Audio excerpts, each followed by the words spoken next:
السلام عليكم ورحمة الله. أشهد أن لا إله إلا الله وحده لا شريك له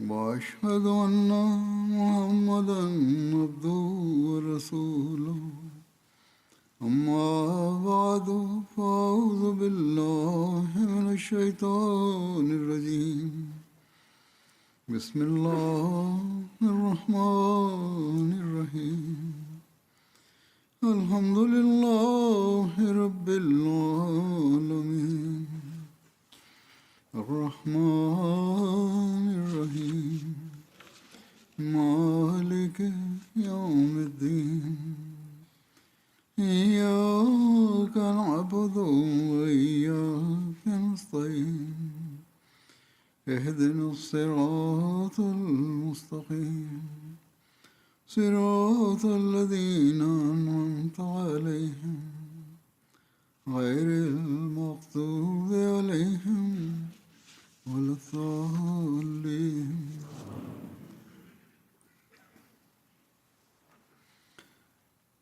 حضرت مسیح موعود علیہ الصلوۃ والسلام کی سیرت Messias a.s. hatte ich bereits einige Verweise und Begebenheiten angeführt, die den hohen Maßstab seiner Ehrlichkeit belegen. Auch heute werde ich einige solche Ereignisse schildern.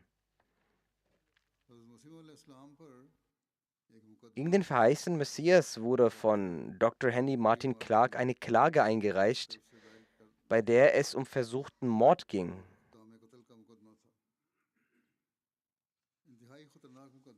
Diese Klage war äußerst gefährlich. Der verheißene Messias sagt hierzu, dass dieses Verfahren von Henry Martin Clark so derart gefährlich war, dass sogar die Todesstrafe durch den Strang hätte verhängt werden können. Er gab das Beispiel, dass von den Juden vor dem römischen Gericht gegen Hazrat Jesus angestrengt wurde und sagte, eine derartige Klage wurde auch gegen mich eingereicht. Gegen den Messias, also Jesus, hatten die Juden geklagt, aber unter dieser Regierung war derjenige, der gegen mich klagte, ein angesehener Priester und auch zudem ein Doktor, nämlich Dr. Martin Clark, der gegen mich ein Verfahren wegen versuchten Mordes konstruierte und dafür weitreichende Beweise zusammentrug. Bis hin, dass Maulvi Abu Said Muhammad Hussain Badawi, der ein erbitterter Gegner und Feind dieser Gemeinde ist, vor Gericht erschien, um auszusagen. Er sagte, soweit es ihm möglich war, gegen mich aus und versuchte mit aller Kraft das Verfahren gegen mich wasserdicht zu machen.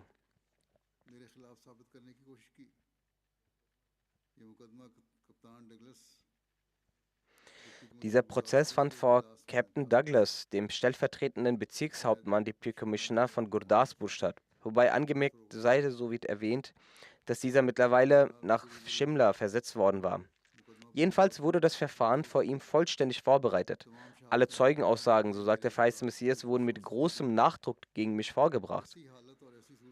In einer solchen Lage und unter solchen Umständen hätte kein Rechtsexperte oder Gutachter sagen können, dass ich freigesprochen werden könnte. Die Anforderungen der Zeit und die Umstände waren derart, dass ich der Gerichtssitzung überstellt worden wäre und von dort aus das Todesurteil erhalten hätte oder die Verbannung nach Übersee, sprich lebenslange Haft. Aber genauso wie Allah mich vor dem Verfahren darüber informiert hatte, hatte er mich auch schon im Voraus offenbart, dass ich darin freigesprochen werde.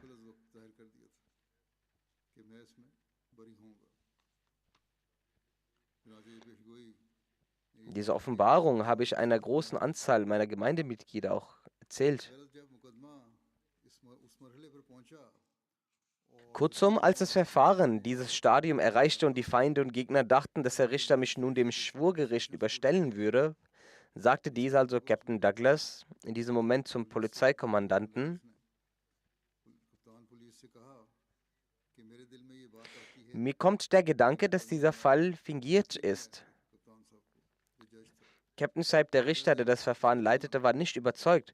Mein Herz weigert sich zu glauben, dass tatsächlich ein solcher Versuch unternommen wurde und er jemanden geschickt hat, um Dr. Clark zu ermorden. Untersuchen Sie das noch einmal.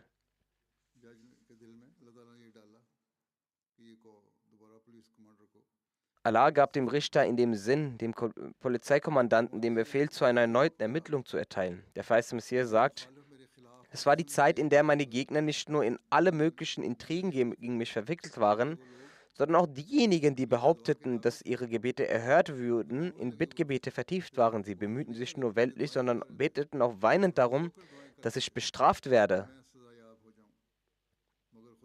Doch wer kann schon Gott herausfordern? Mir ist klar, dass Kapitän Douglas bei ihm auch einige Fürsprachen gegen mich eingingen. Aber er war ein Richter mit Gerechtigkeitssinn. Er sagte, wir können uns nicht an einer solchen Bösartigkeit beteiligen. Das heißt, wenn ein Urteil falsch ist, kann ich kein falsches Urteil fällen.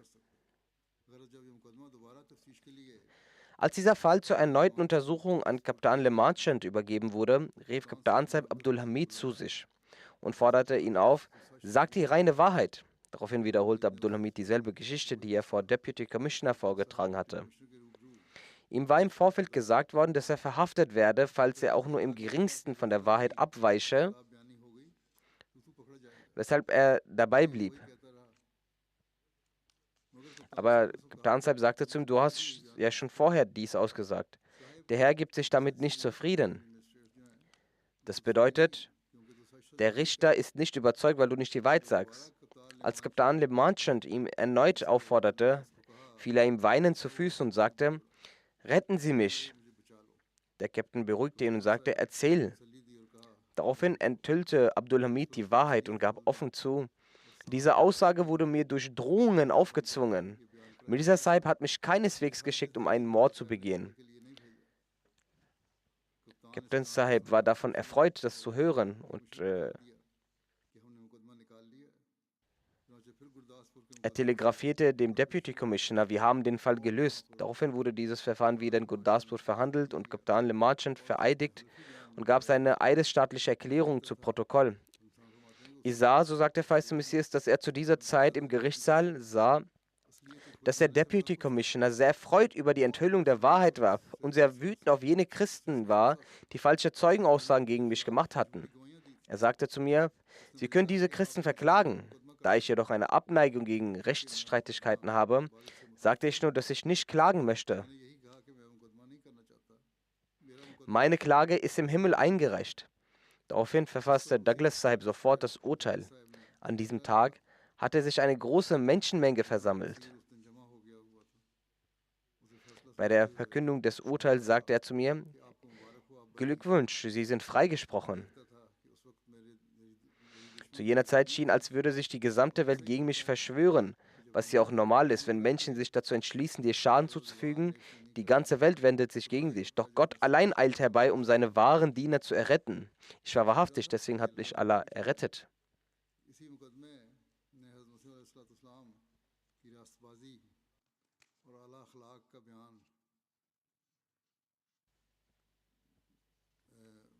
Über die Wahrhaftigkeit und die hohen moralischen Eigenschaften des verheißenen Messias in diesem Gerichtsverfahren hat eine Person berichtet, die an diesem Prozess teilnahm.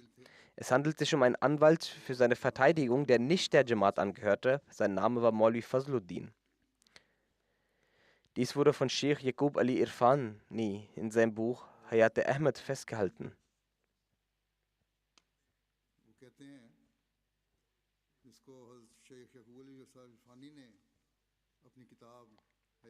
Er schreibt,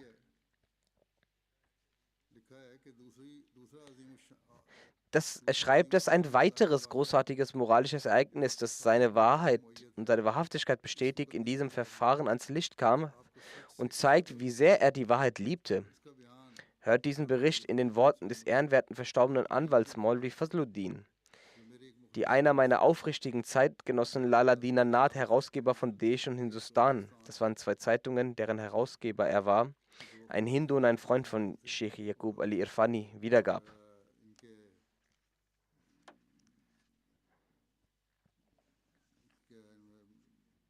Er erzählte also,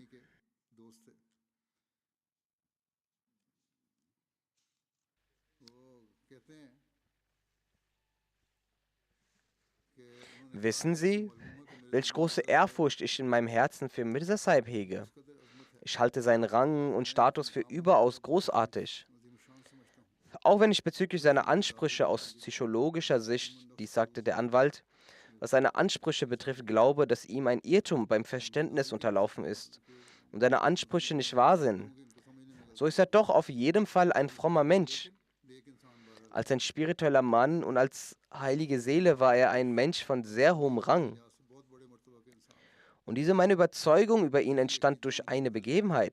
Und er schildert dieses Ereignis. Sie kennen Hakim Ghulam Nabi Zubdatul Hukama und Sie kennen auch den Anwalt Maulvi Fazluddin Sahib. Ja, das erzählte der Hindu, der Herausgeber war. Also er berichtet von diesem Vorfall und er gibt nun die Worte von Maulvi Fazluddin wieder. Er sagt, Sie kennen auch den Anwalt Maulvi Fazluddin. An der Residenz des Hakim pflegten sich abends oft Freunde zu sammeln. Ich ging auch oft dorthin. Eines Tages waren dort einige Freunde beisammen. Zufällig kam das Gespräch auf Herrn Mirza. Eine Person begann ihn zu kritisieren. Jedoch auf eine solche Weise, die in Bezug auf Anstand und Moral tief gesunken war. Der Hindu-Zeitungsherausgeber erzählt weiter, als der verstorbene Maulvi Fazluddin Sahib dies hörte, geriet er in großer Erregung. Er sagte mit starken Emotionen, ich bin kein Anhänger von Mirza Sahib. Ich bin kein Anhänger von Mirza Sahib und glaube nicht an seine Ansprüche, aus welchem Grund auch immer. Aber ich bin von der großartigen Persönlichkeit und der moralischen Vollkommenheit von Mirza Sahib zutiefst überzeugt. Ich bin Anwalt und Menschen aller Gesellschaftsschichten kommen wegen diesem Gerichtsverfahren zu mir. Ich habe in diesem Zusammenhang auch Tausende durch andere Anwälte gesehen. Selbst sehr rechtschaffene Menschen, von denen man nicht im Traum denken würde, dass sie jemals zu irgendeiner Form von Zurschaustellung greifen würden, haben in Gerichtsverfahren, wenn sie es unter rechtlicher Beratung für nötig hielten, ihre Aussage ohne zu zögern geändert. Aber in meinem ganzen Leben habe ich nur Mirza Sahib gesehen, der nicht einen einzigen Schritt von der Stufe der Wahrheit gewichen ist. Ich war sein Anwalt in einem seiner Verfahren. Es handelt sich hier um genau diesen Verfahren mit dem Priester Henry Martin Clark. In diesem Fall verfasste ich einen rechtlichen Schriftsatz für ihn und legte ihn ihm vor. Er las ihn durch und sagte, darin ist ja eine Lüge enthalten. Ich entgegnete, dass die Aussage eines Angeklagten nicht unter Eid steht und das Gesetz es ihm erlaubt, zu sagen, was er immer möchte. Daraufhin erwiderte der feiste Messias, das Gesetz mag ihm zwar die Erlaubnis geben, zu sagen, was er möchte, aber Gott, der Erhabene, gewährt diese Erlaubnis nicht. Gott hat nicht die Erlaubnis gegeben, dass er auch lügen darf und das ist auch nicht die eigentliche Absicht des Gesetzes. Daher bin ich niemals bereit, eine Erklärung abzugeben, die den Tatsachen widerspricht. Ich werde die exakte Wahrheit vorbringen. Maulvi Fazluddin, der Anwalt, sagte, ich entgegnete, Sie stürzen sich absichtlich ins Unheil. Der feiste Messias antwortete ihm, sich wissentlich in ein Unheil zu stürzen bedeutet, dass ich meinen Gott entzöhne, nur um durch eine juristische Aussage einen unrechtmäßigen Vorteil zu erlangen. Das kann ich nicht tun, komme was wolle. Lala Dinanath, der besagte Herausgeber, erzählte Sheikh Yaqub Ali Irfani, dass Maulvi Fazluddin sagte, diese Worte sprach Mirza Sahib mit einer solchen Leidenschaft, dass auf seinem Gesicht eine besondere Art von majestätischer Kraft und Eifer lag. Als ich dies hörte, sagte ich, also der Anwalt sagte zum feisten Messias, dann kann Ihnen meine anwaltliche Vertretung keinen Nutzen bringen. Daraufhin antwortete der feiste Messias, ich habe mir nie der Illusion hingegeben, dass Ihre anwaltliche Vertretung oder die Bemühungen irgendeines anderen Menschen von Nutzen sein würde. Und ich glaube auch nicht, dass mich die Gegnerschaft von irgendjemandem zerstören kann. Mein Vertrauen ruht allein auf Allah, der in mein Herz blickt. Ich habe sie als Anwalt engagiert, weil es die Vorgehensweise des Anstands und der Beachtung von weltlichen Mitteln ist. Und da ich weiß, dass sie in ihrer Arbeit ehrlich sind, habe ich sie beauftragt. Dies ist nur ein äußerliches Mittel, das genutzt werden sollte. Dafür tue ich es. Ich bin in keiner Weise von ihnen abhängig. Maulvi Fazluddin erzählte weiter, ich sagte dann, dass ich genau diesen Schriftsatz empfehle. Mirza Sahib antwortete, nein, reichen Sie genau die Erklärung ein, die ich selbst schreibe, unbekümmert um das Ergebnis und die Konsequenzen. Darin darf nicht ein einziges Wort auch nur geändert werden. Und sage Ihnen mit absoluter Gewissheit, dass sie wirkungsvoller sein wird als Ihr juristischer Schriftsatz. Das Ergebnis, das Sie befürchten, wird nicht eintreten, sondern das Ende wird inshallah gut sein. Und selbst wenn man annehmen würde, dass das Ergebnis in den Augen der Welt nicht gut wäre, das heißt, wenn ich bestraft würde, dann würde mich das nicht kümmern, denn ich werde in diesem Moment glücklich darüber sein, dass ich meinem Herrn nicht ungehorsam war.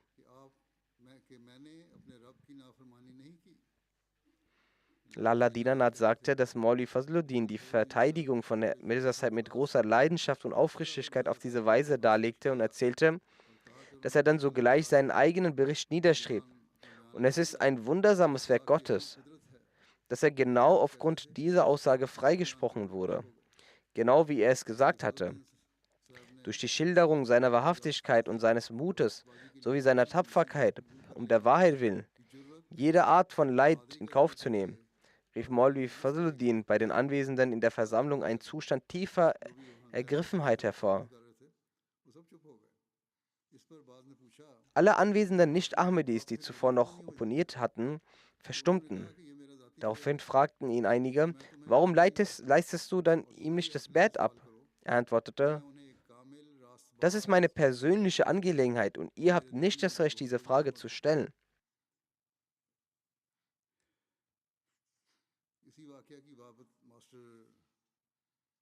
Ich bin überzeugt davon, dass er vollkommen wahrhaftig ist und ich hege tiefen Respekt für ihn in meinem Herzen. Über dasselbe Ereignis gibt es auch eine Überlieferung von Master Nazir Hussain, erzählt, dass der verstorbene Maulvi Fazluddin, der ein Anwalt am High Court war, eine tiefe Verbundenheit mit dem verheißenen Messias hatte und gewöhnlich bei den Gerichtsverfahren von Huzur anwesend war. Er sagt, er erzählte ihm,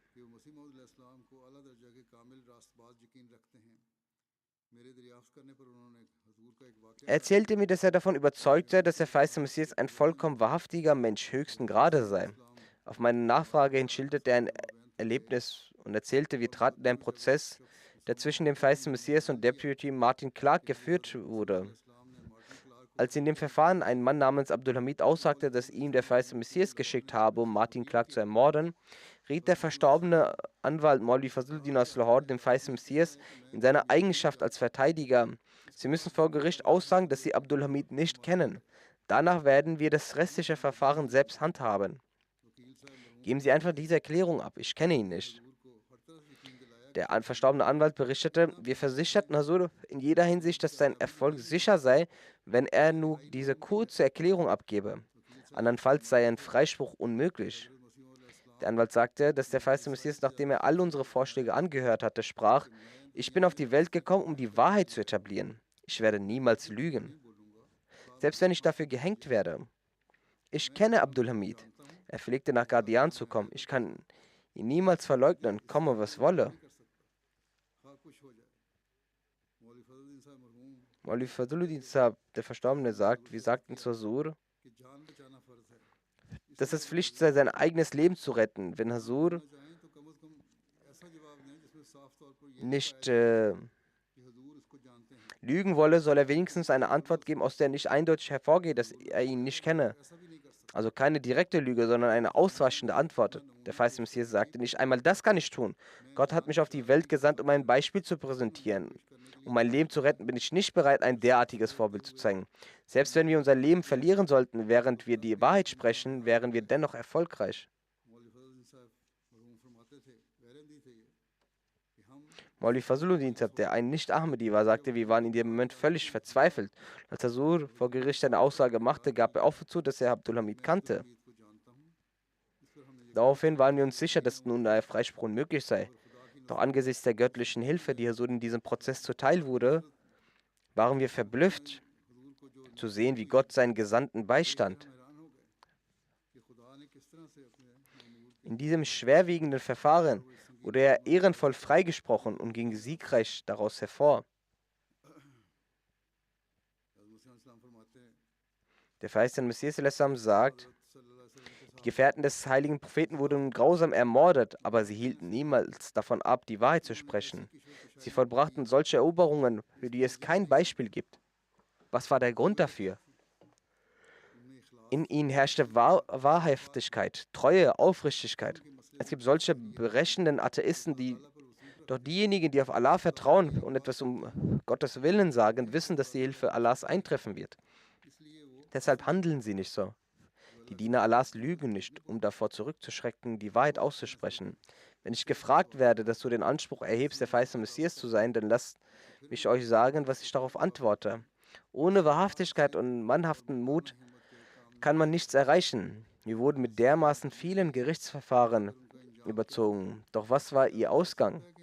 Kann irgendjemand behaupten, dass wir aus Furcht vor diesen Dingen auch nur einen Schritt zurückgewichen wären? Das wäre Schirk.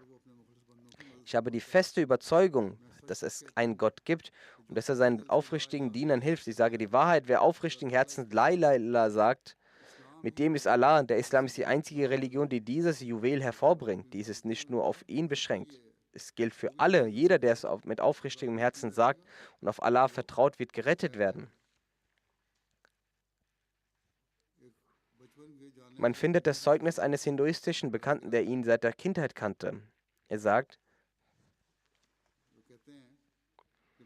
ich kenne Mirza Ghulam Ahmad seit klein auf. Wir sind im selben Alter. Ich bin ständig nach Qadian gekommen und auch selbst jetzt sehe ich, dass die gleichen hervorragenden Gewohnheiten und edlen Eigenschaften besitzt er immer noch, die er schon immer hatte. Er spricht über sein Leben, wahrhaftig, vertrauenswürdig, fromm. Ich denke sogar, dass Parmeshwar in der Gestalt von Mirza Sahib auf die Erde herabgestiegen ist. Und Parmeshwar manifestiert hier seine eigene Herrlichkeit. Sein ältester Sohn Mirza Sultan Ahmed schreibt, Vater war immer in der Arbeit für die Religion vertieft. Die Familienmitglieder vertrauten ihm voll und ganz. Auch die Dorfbewohner hatten volles Vertrauen in ihm. Selbst Rivalen, die ansonsten Gegner waren, waren von der Frömmigkeit des verheißenen Messias so dermaßen überzeugt, dass sie bei Streitigkeiten sagten, was auch immer er entscheidet, werden wir akzeptieren. Jeder kannte ihn als Amin, also vertrauenswürdig und als wahrhaftig. Also Muslim berichtet, dass der Vater des verheißenen Messias sich Sorgen machte, wie dieser seinen Lebensunterhalt bestreiten wird.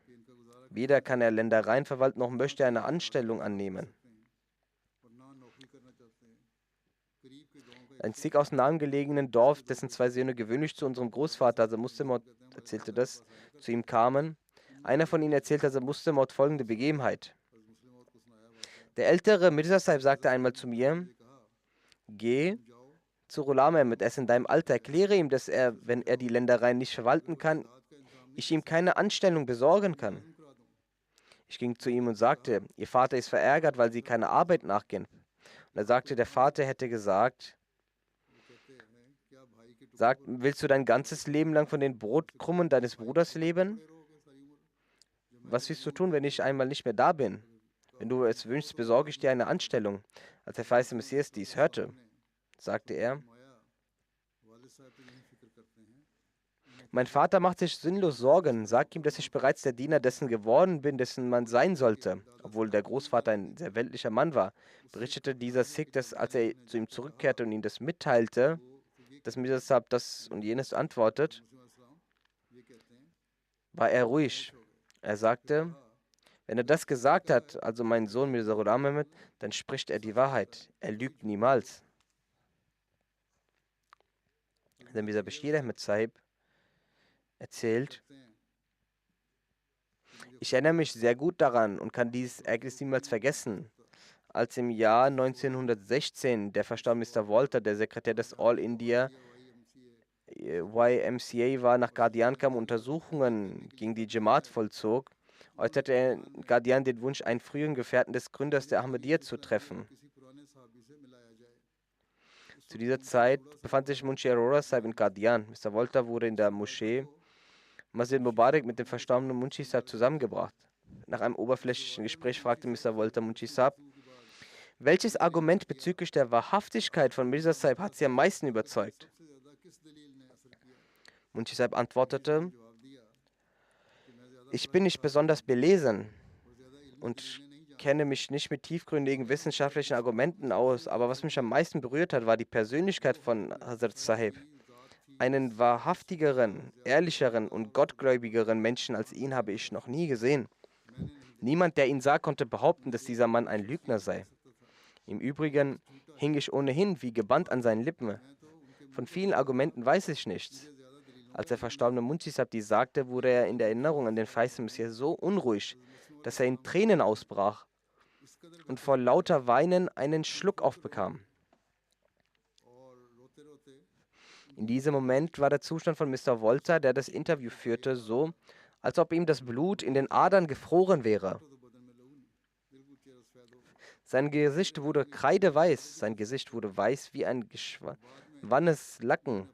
Später erwähnte er dieses Ereignis und ausdrücklich in seinem Buch The Ahmadiyya Movement und schrieb, jemand, der durch seine Gesellschaft solche Menschen hervorgebracht hat, den können wir zumindest nicht als Betrüger bezeichnen.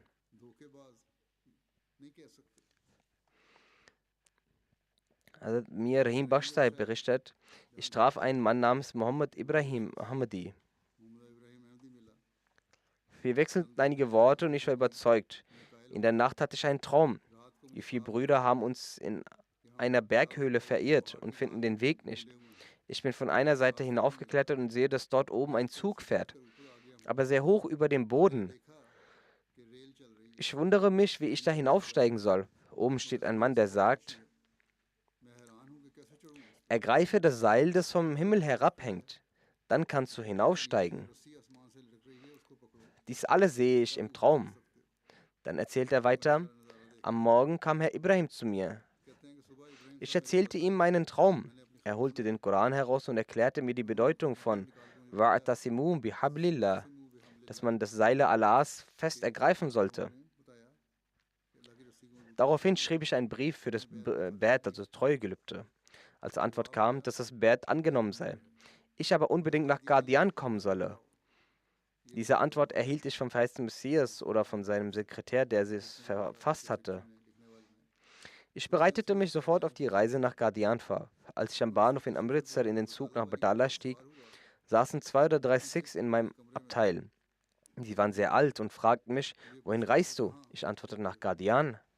Die Sikhs fragten, ins Qadian von Mirza? Ich bejahte, ja, genau dorthin fahre ich. Sagt mal, wie ist er denn? Obwohl ich bereits den Traum gesehen hatte, fragte ich aus Neugier und zur weiteren Beruhigung meines Herzens, wie der verheißene Messias sei. Sie, die älteren Sikhs, sagten, er ist sehr bekannt, er hebt den Anspruch auf Göttlichkeit. Das sagten die Sikhs, also gemäß ihrem Verstand haben sie das geantwortet.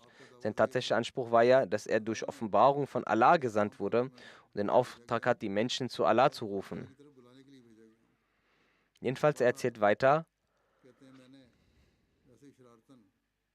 ich kannte Mirza Sahib bereits, so sagte ich rein aus Schabernack zu ihnen, obwohl ich das Bad bereits geleistet hatte. Ich kenne Mirza Sahib. Er und mein Vater waren gemeinsam in Sialkot angestellt. Sie rauchten zusammen Cannabis und dergleichen. Ich sagte es nur aus Spaß zu ihnen. Wie dem auch sei, am Anfang gibt es ja auch manchmal Schwächen im Glauben.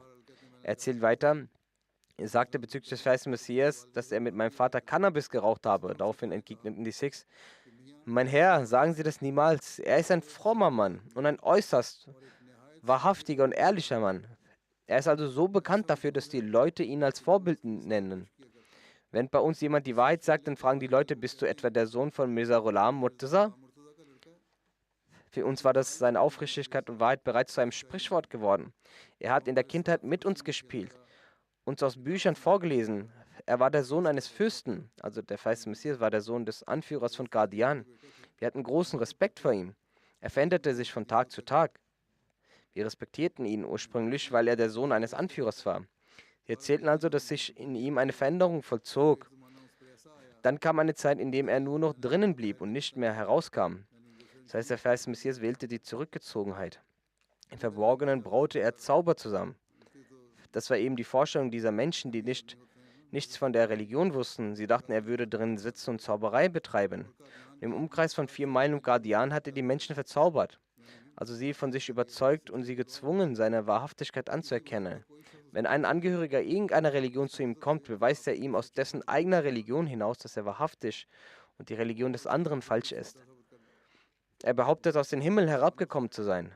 Diese Dinge erzählte der Sikh. Ich hörte mir das alles an. Als ich in Qadian im Gästehaus ankam, waren dort 3 oder 4 junge Männer.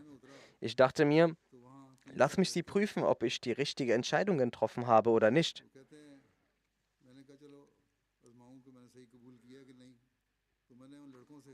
Also sprach ich hart und schroff mit diesen Jungen, aber sie begegneten mir mit Sanftmut und zeigten beste Manieren, trotz meines rüden Verhaltens. Ich wollte eben sehen, wie ihre moralische Erziehung aussah und sagte, trotz meiner Härte verhielten sie sich überaus sanft und höflich. Ich sagte, ich möchte Mirza Sahib treffen. Sie sagten, er ist gerade zu einem Spaziergang ausgegangen. Es ist schwierig, ihn jetzt zu treffen. Während ich in Qadian herumirrte, wurde mir sehr mulmig ums Herz. Wegen der drückenden Hitze fasste ich den Entschluss, wieder umzukehren. Die Festigkeit des Glaubens war in ihm noch nicht vollständig da. Auf dem Weg traf ich einen Araber. Er sagte, Bruder, Sie sind nach Qadian gekommen. Gehen Sie nicht, ohne Hazrat Sahib gesehen zu haben. Wenn Sie schon hier sind, dann treffen Sie den verheißenen Messias vor Ihrer Abreise. Diese Zeit wird nicht wiederkommen. Die Menschen werden zwar kommen, aber diese Person wird es nicht mehr geben. Es ist eine Gelegenheit. Treffen Sie ihn und gehen Sie erst dann. Aber ich ignorierte das und sagte dem Kutschentreiber, er solle sofort abfahren. Ich war genervt von der Hitze. Die Audienz fand auch nicht statt. Daher fasste ich den Entschluss, zurückzukehren. In diesem Moment wurde zum Gebet gerufen. Ich sagte mir, nun gut, ich werde noch beten und dann gehen. Ich kehrte zur Moschee zurück. Jener Araber, der mich gebeten hatte, nicht zu gehen, sagte zu mir, Bruder, seit jenem Moment liege ich im Niederwurf und bete für sie, dass Allah sie hier verweilen lässt, damit sie Hazrat Sahib sehen können. Das war die Aufrichtigkeit auch dieses arabischen Herrn. Er sagte, dass er fortgehe und er, der arabische Herr, sah nur eine Lösung, sich vor Allah niederzuwerfen. Er sagte, seitdem liege ich im Sajda und bete für sie, dass sie den verheißenen Messias sehen können, bevor sie abreisen. Dann erzählte er weiter, schließlich sah ich Hazrat Sahib. Hazur kam in die Versammlung und setzte sich. Ich stand vor ihm. Mein Bart, mein Kopfhaar und mein Schnurrbart waren alle komplett abrasiert. Alles war rasiert. Das ist nicht nur heutzutage so, auch in jener Zeit pflegten modebewusste Menschen das zu tun. Hazrat Sahib saß mit gesenktem Kopf da. Er sagte mir im Herzen, solange ich das Gesicht dieses Mannes nicht sehe, werde ich keine vollkommene Gewissheit erlangen. Obwohl ich das Bett per Brief abgelegt hatte, konnte ich noch keine vollkommene Gewissheit erlangen. Und durch die Gespräche schien es mir auch nicht so. Nach einer kurzen Weile erhob Hazrat Sahib das Gesicht und blickte mich an. Ich sagte mir im Herzen, Sie sind wahrhaftig. Als ich ihr Gesicht sah, kam aus meinem Herzen die Stimme, er ist wahrhaftig, er ist ehrlich. Dann hob er ein wenig später erneut den Kopf und blickte mich an. Ich sagte, Amen, ich bin zum Glauben gekommen. Was Sadaqna, Sie sind wahrhaftig. Als er mich ein drittes Mal ansah, war ich vollkommen hingegeben. Dann begann das Gebet. Unmittelbar nach dem Gebet wollte Hazrat Sahib hineingehen. Ein Mann stellte sich an diese Tür und bat, Hazur, bitte beten Sie für mich. Der verheißene Messias antwortete, Sie sind doch bereits in meinem Bett, selbst für meine Feinde bete ich.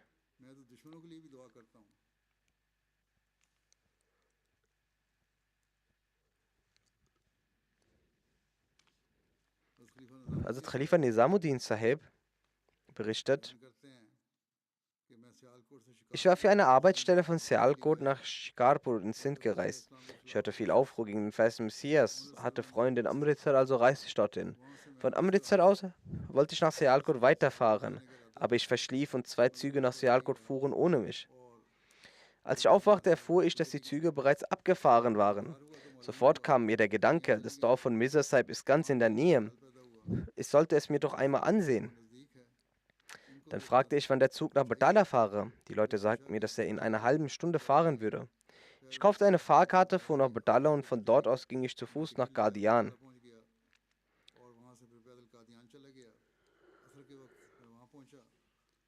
Gegen die Zeit des Asr-Gebets kam ich dort und traf Hazrat Maulvi Abdul Karim Sahib.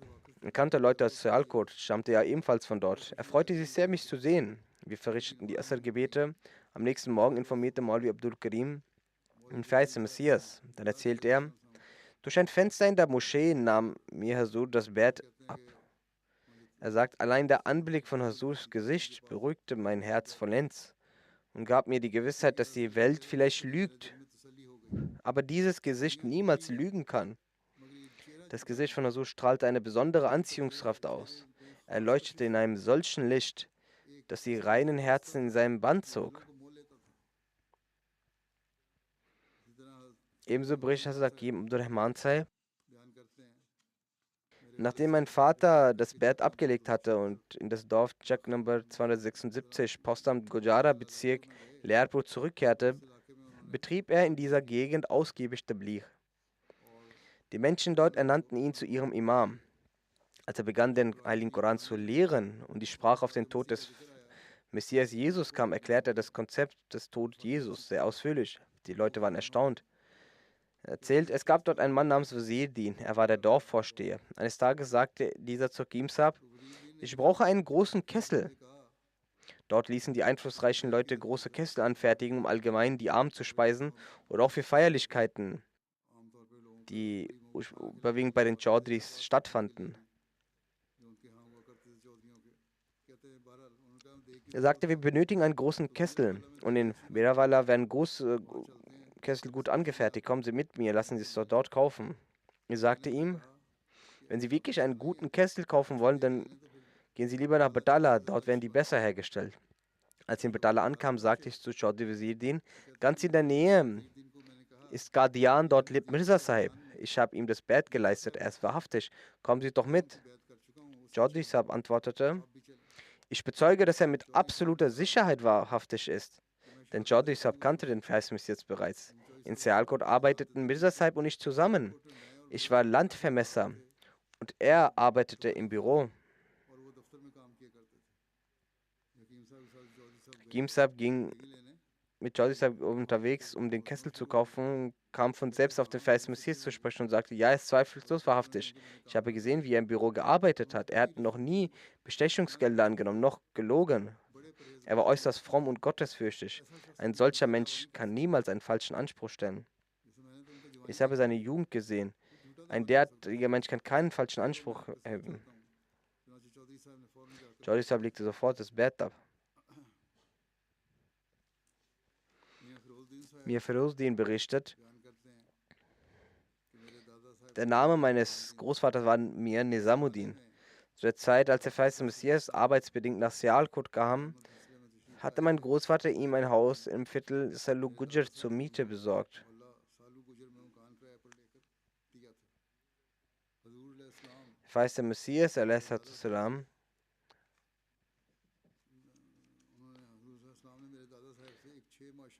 der Feist Messias salam ließ für meinen Großvater einen Goldring mit einem Gewicht von 5,8 Gramm anfertigen, schickte ihn nach Hause, also in sein eigenes Haus. Mein Großvater pflegte eine enge Beziehung zum Feist Messias. Als der verheißene Messias den Anspruch erhob, der Messias zu sein, legte mein Großvater nach einiger Zeit das Bett ab und sagte zur gesamten Familie, ich kenne ihn aus jeniger Zeit, als er hier angestellt war. Deshalb solltet ihr alle in meiner Anwesenheit das Bett ablegen. Das kann nicht das Gesicht eines Lügners sein.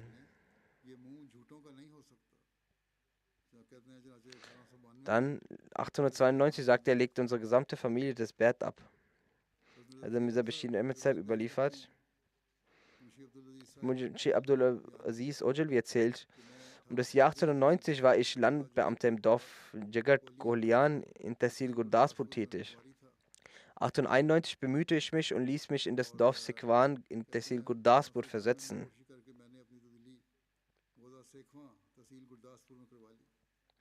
Damals war ich noch kein Ahmadi. Doch da hatte von Hazrat Mirza Sahib gehört, ich war kein Gegner. Aber der Gedanke hat mich aufgehalten, dass die Geistlichen und Gelehrten alle gegen ihn sind. In Sekwa traf ich auf mir Jamaluddin und Imamuddin und Khairuddin. Sie gaben mir Hazrat Sahibs Buch Sala Oham zum Lesen. Nachdem ich gebetet hatte, fing ich an, das Buch zu lesen. Durch das Lesen wurde in meinem Herzen die Überzeugung der Wahrhaftigkeit, das heißt immer stärker. Und alle Zweifel wurden ausgeräumt. Einige Tage später fuhr ich mit mir Khairuddin nach Qadian und blickte in der Nähe des runden Zimmers zum ersten Mal Hazrat Sahib. Als ich ihn sah, sagte ich zu mir Khairuddin, dieses Gesicht gehört keinem Lügner. Ich legte also das Bett ab. Genauso berichtet also Mirza Bashir Sahib eine weitere Begebenheit bezüglich Hazrat Chaudhry Zafrullah Khan Sahib. Er berichtet, der ehrenwerte Chaudhry Sir Muhammad Zafrullah Khan Sahib teilte mir schriftlich mit, als ich das erste Mal den Feist Messias in Lahore sah, gab es in meinem Herz keinerlei kritische Haltung gegenüber bestimmten Glaubensansichten. Der einzige Ausdruck, der mich damals in meinem Herz formte, war: dieser Mensch ist wahrhaftig und was er sagt, ist die Wahrheit. Gott pflanzt eine derartige Liebe zu ihm in mein Herz, dass dies für mich der wesentliche Beweis für die Wahrhaftigkeit des verheißenen Messias war. Ich war damals ein Kind, doch von damals bis jetzt benötige ich keinen Beweis. Da gab es immer wieder solche Möglichkeiten, die zur Stärkung meines Glaubens beitrugen. Doch ich hatte den verheißenen Messias allein durch den Anblick seines gesegneten Gesichts akzeptiert. Dieser Eindruck ist für mich bis heute der größte Beweis für die Wahrhaftigkeit der Ansprüche des verheißenen Messias. Daher denke ich, dass ich seit dem 3. September 1904 Ahmadi bin, an dem Tag, an dem ich ihn zum ersten Mal erblickte. Auf ähnliche Weise berichtet Hazrat Mir Sadruddin: In dem Moment, als ich das Bett ablegte, fragte ich meinen Vater: Weißt du eigentlich, warum die Leute mit Pferdekutschen nach Qadian strömen? Er antwortete: Nein, das weiß ich nicht. Ich antwortete: Mirza Sahib behauptet, dass er der verheißene Messias ist. Mein Vater entgegnete: Das stimmt. Ich kenne ihn seit der Kindheit. Er kann nicht etwas Falsches sagen. Der verheißene Messias sagt: Seht nun, wie Gott sein Argument gegen euch derart vollendet hat, indem er tausende von Beweisen für meinen Anspruch etabliert und euch diese Gelegenheit gegeben hat, darüber nachzudenken. Auf welch hohe Stufe der Erkenntnis steht jene Person, die euch zu der Gemeinde ruft, und wie gewaltig sind die Beweise, die sie hervorbringen. Und ihr könnt in meinem früheren Leben keinen Fehler, Erfindung, Lüge oder Betrug nachweisen.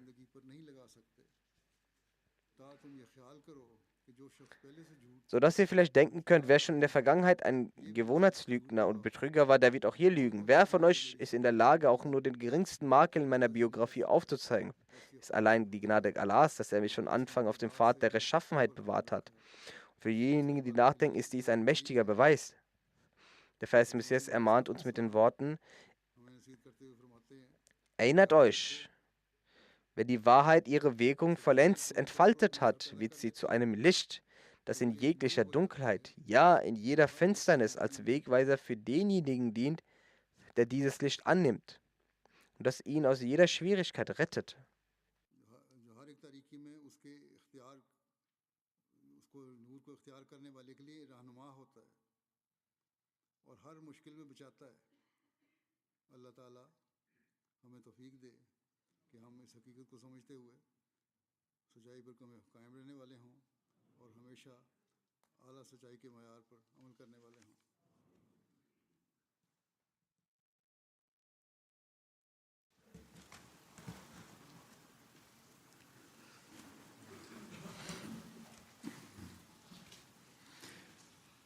Alhamdulillah, alhamdulillah, nahmaduhu wa nasta'inuhu wa nastaghfiruhu wa nu'minu bihi wa natawakkalu alayhi wa na'udhu billahi min shururi anfusina wa min sayyiati a'malina.